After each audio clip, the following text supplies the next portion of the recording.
Hi, this is Stacia, and it's time for today's Chess Chomp. So here, in this position, if white plays the move f takes g3, it's a horrible blunder because it's forced mate in 6 moves.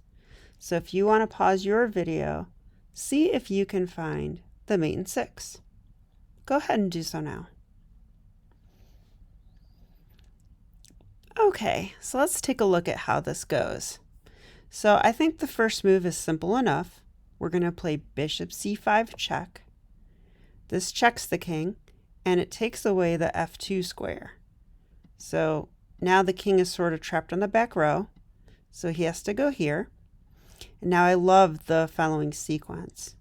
We're going to first play bishop takes g4. What's the idea of this move? Well, if we check the king right away, then he will escape to the e2 square. So we play this move, and taking the pawn's just a bonus. We want this square. Okay, so now we're threatening to play checkmate. This king is on the back row again, so he has to move. So he goes king e1. Now what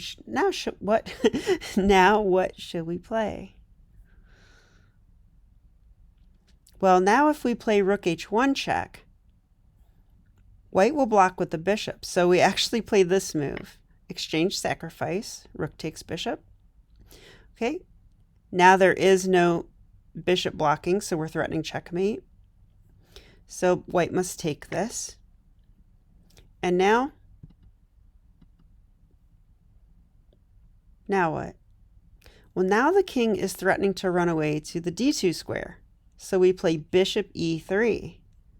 Once again, trapping this king and threatening rook to h1 checkmate. So the only move for white, and this is where it's hard to see, the only real move is knight e2, because we're going to block with the knight, even though it's a feudal.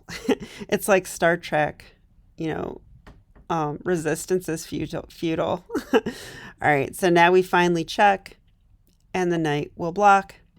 And this is indeed checkmate. Notice how strong the two bishops are. All right, so let's go through the sequence again. So in this position, we check, which is very natural. The king moves out. Now we threaten check, but the king would run. So we take away that square.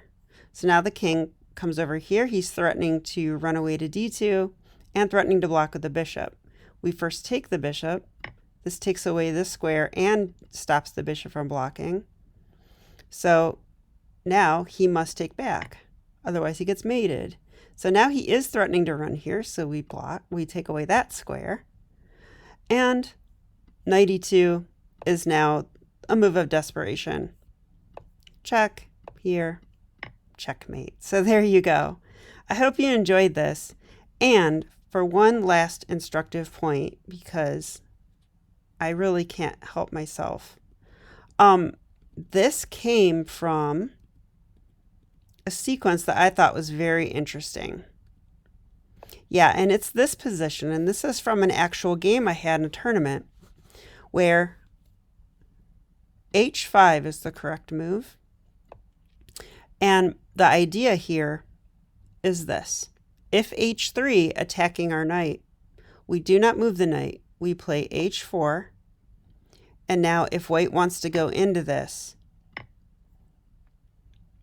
this is what creates this scenario where the rook is so powerful on the h-file and our bishops are just too strong, because after this, that mate in 6 happens. So if you can imagine that, just by playing h5 here, white is in danger of getting checkmated.